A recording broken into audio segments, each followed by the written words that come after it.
Hi, welcome again to the Traveling in Ireland podcast. I am sitting in Friel's pub, actually above it, and I am talking with Dermot Friel, who has created Gorta, which is a famine experience, but it's different than any famine experience or other famine experiences that you'll find in Ireland.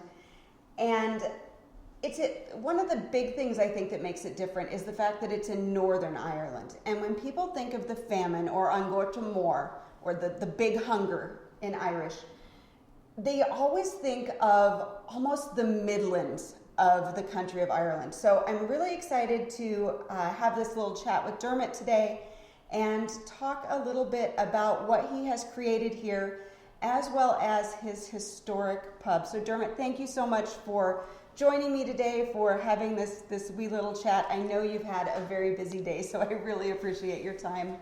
You're very welcome, Jodie. Lovely to have you here in Swatragh in the beautiful Mid-Ulster, and only delighted to have a chat.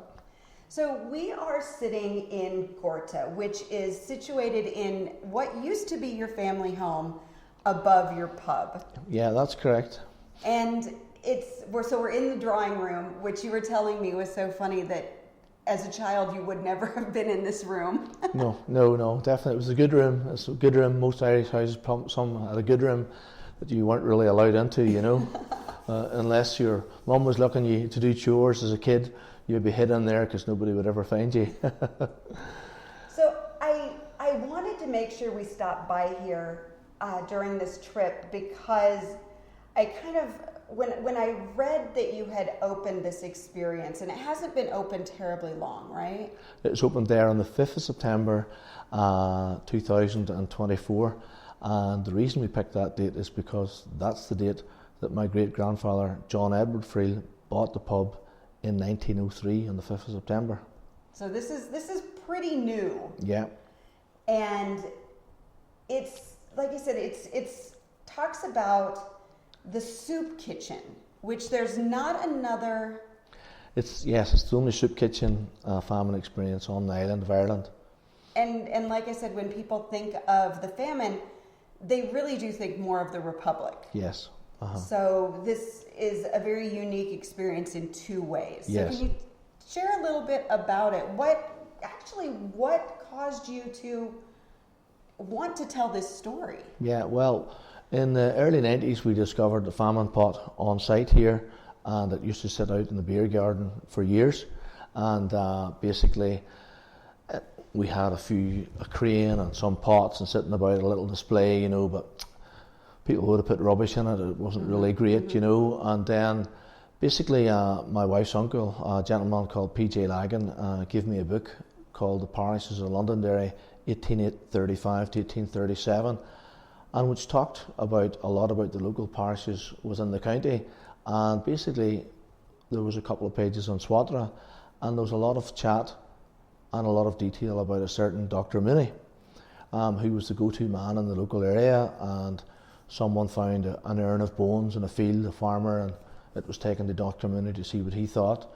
And upon reading more in the book, Dr. Mooney was said to have set up a soup kitchen here on site. So Dr. Mooney was put on site here. The property was built by the Mercers Company, one of the London companies, and their headquarters would have been the Mercers in Kilrea.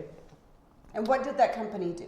So they were silks and a cloth company. Okay. They were one of the many London companies, and one of the many landlords in Ireland at that time. And this area was a lot of linen, if I'm not mistaken. Yeah. Good linen there in Upperlands locally was one of the largest linen factories in Ireland. And so basically the Mercers Company had Dr. Mooney in here, basically, and it was a charitable soup kitchen. It wasn't a government run soup kitchen. And local people made donations as well. And during the worst year of the famine in Black 47, soup kitchens were set up all around Ireland, and there was one set up here as well. And Dr. Mooney was said to have served the soup out through a low-lying window on the property, and during lockdown there was a back wall at the back of the house, and there was a square on the wall, and it led into an inner building in the house which we used to use for storing wines and spirits. So during lockdown we decided to see if the window was there, and lo and behold, when we ripped out the wood, the window was there and not broken, still intact. So we believe that was the only window, or that was the window that was used for serving the soup out through.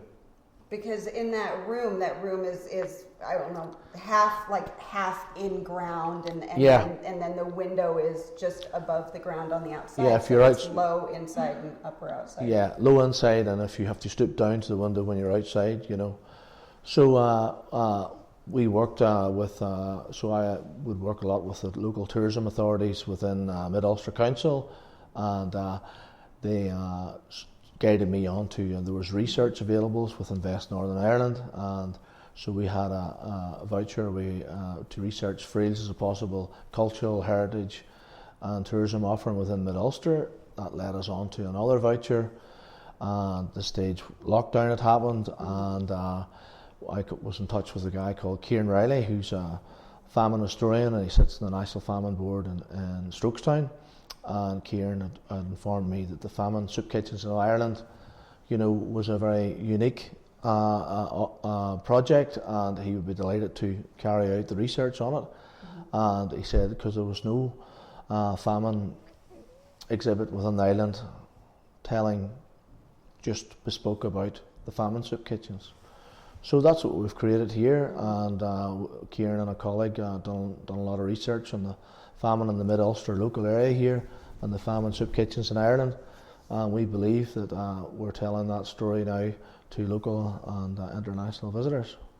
And the way you have this set up is so interesting, because it does kind of walk through kind of pre-famine, kind of how it, you know, how people were seeing it come in, you know, how it was maybe being brushed off a little bit, and then, you know, the utter devastation of it.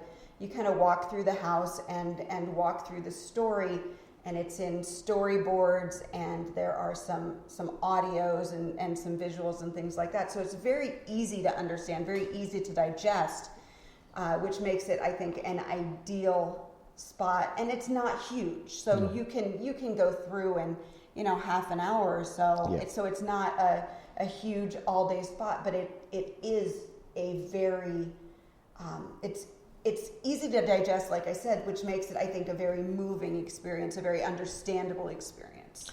Yes, thank you. Yeah, and again, it takes you through the rooms of what was once our family home, through the bedrooms and through the kitchen. And Dr. Mooney's family home before that. And Dr. Mooney's family home before that, yeah. And we worked with, so this project was done in collaboration with Tourism Northern Ireland, and the company that done the interpretation for the project is a company called Tandem. We work closely with them. They done the project at the National Famine Museum in Stokestown. They also done Titanic Belfast, hugely experienced company, and they were very aware of what we were trying to achieve here and tell the story of the place, very much a sense of place of the local area and what happened on this site, you know, and very bespoke to this site as well. So they were a pleasure to work with, and we also visited about dozens of visitor centres around Ireland, small and large, to see how we were going to benchmark and interpret. And on one of our visits to Portumna Workhouse in Galway, in one of the rooms there was the Dark Shadows exhibition by the famine-renowned sculptor Kieran Tuohy. There's fantastic sculptures there out of Irish bog oak. And that led to a conversation with Kieran at a later date, and he came up and he visited the site, and he was very keen to see what we're doing on the site, and he was very interested, and he has given us 8 sculptures out of Irish bog oak on site here. So I'm delighted that he has done that for us. They're beautiful sculptures, just absolutely amazing. And the Irish bog oak, for those who don't know, that is the ancient oak tree. So Ireland used to be covered in oak trees and trees in general, and then they were cleared for farming, and a lot were left in the bogs where they basically, I mean, they're like stone. Yeah, they're very tough, very hard, and Some of that wood dates between 2,000 and 4,000 years of age, and it's just very distinct type of wood, very dark, and Kieran has done a fantastic job on the various sculptures of numerous people queuing for the workhouse, and the different how he interprets it is really they're surreal. incredible sculptures. Yeah. So how do people come, and do people need to make an appointment with you before coming to visit Gorta? Because I know this, like I said, it sits above the pub, but it's not like something you're just going to walk up to and walk into, right? Yeah, that's correct. So we are open 7 days a week now. Coming into April now to September, we'll be open every day from 10 a.m. till 4. So basically people come into the bar, the restaurant, inquire about the centre, and they get their admission there, purchase their admission there, then they're shown upstairs. It's a fully self-guided visit, but also there's myself and Kathy O'Neill, who helped me collaborate and develop the centre. We're popping in and out. We can have guided or self-guided tours.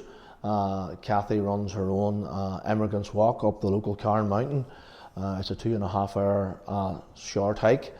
She tells the story of the Cairn Mountain and of the Emigrant's Cairn, which sits on top of the local mountain there, where people would have laid a stone on top of the cairn before they went on and got the boats out of, Derry City. They would climb the mountain, get to the cairn, leave their stone, and almost look back and say goodbye. Yeah, that's where they say goodbye. So Kathy was developing her own walk, and she still does that walk, and she came on board with me about 4 years ago, and she helped me develop the centre here, and you can go and do Kathy's walk, and hearing the story of emigration and the local Cairn Mountain, and I come back here and visit Gorta, hear the story of the famine soup kitchens as well. So it can be it's a nice day. And then you finish with a nice meal at Friel's, because I want to definitely touch on the pub, because it's a historic pub. I mean, it's not just some. It's not just your average pub, I guess.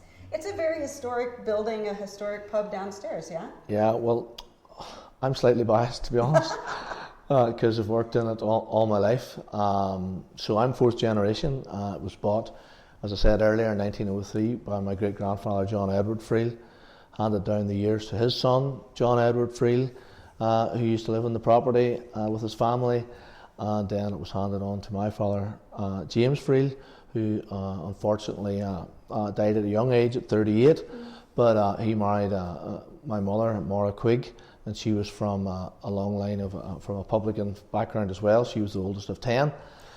So her and she remarried Tony McGuckin, and they ran the pub here with our full family here for a large number of years, and basically my mum then turned out she was the longest serving licensee at the property. She was here from the 11th of July 1968 until the 15th of November 2021. And me and my mum worked very hard together along with Tony to develop the business here, and it's a credit to the people, not just the publicans on my dad's side, that the properties has done so well here now. It's behind all these publicans there's great wives, there's great women in the background, and even with Dr. Mooney and his wife Sarah, what they were doing here as well.